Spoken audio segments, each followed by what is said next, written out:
So we talked about my first wife and how we had on again, off again relationship because of we were so young and her mom didn't want her dating me. And so as we get older and become adults, and talked about how we got back together at around 30 years of age, and it was it was great. We went through living with a friend for a little while until we got the money up to buy our first house. And you know, she had was married before we got back together, so she was coming out of a marriage, and she told me about how bad that was and how he treated her, and so there were some trust issues there early in the relationship. And so, because of that, we pretty much spent all of our spare time together. So she could get to know me, uh, you know, reacclimate herself to the city, and she make my friends become her friends. My friends' girlfriends or wives become her friends, and you know, we spent a lot of time together, and I didn't mind it. But I know a lot of people say, well, she needs her space and I need my space.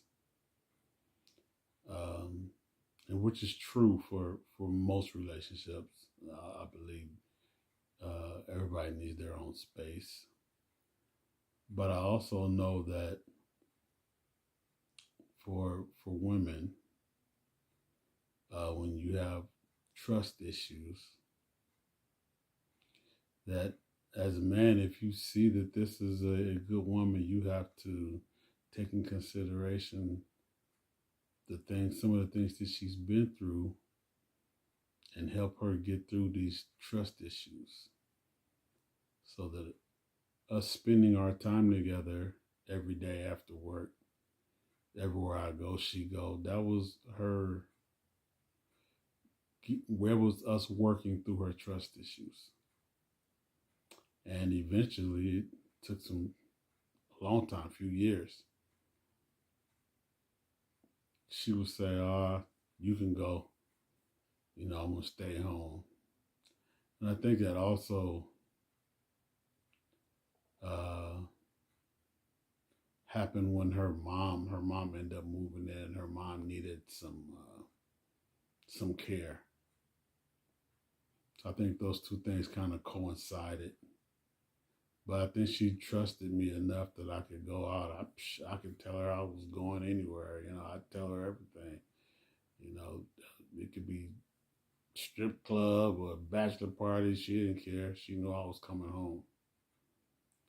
So for you guys out there, if you know she's a good woman, but she's got some trust issues, that maybe you could help her work through that. I could put my phone on the table and she can go through it. It wouldn't be no problem. And she could do the same. I could go through her phone at any time. No issues. Nobody calling. You know, I knew who she was in contact with. She knew who I was in contact with. If an ex-girlfriend would call, she would be sitting right next to me while I was on the phone talking to her. So it wouldn't be an issue. I made sure there was no issues.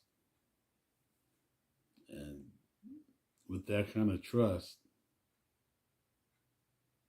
the relationship got better over time. And she was able to trust me, and I went back to having my time, doing what I wanted to do when I was away. So it worked out. It worked out for me. I don't know how you guys handle it, but it worked out for me. And we still did things together, mandatory that we have our time together. And we did. And it was great, it was great. We laughed a lot. That's one of the mandatory things we also had in our relationship was we was going to find a reason to laugh every day. They say if you laugh, you live longer. And that's definitely my goal. So we laughed a lot. We enjoyed a lot. We traveled. Everything was going well, even with her mother living with us. When me and her mom didn't get along, I had to learn a lot about myself during that time and how to humble myself a little bit and also stand up for myself at times when I needed to. And let her mama know who was the man of the house.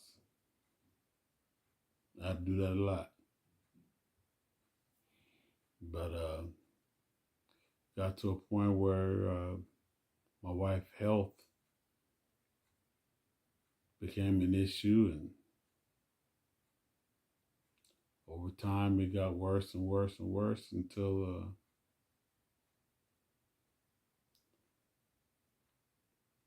so it was time for her to pass away, and that's what happened. So after 19 years, she went on to be with the Lord. So young men, just show some patience. I know the women of today is a lot different than in my time, but I believe there's still some good ones out there. We just have to have some patience. All right, see you on the next one.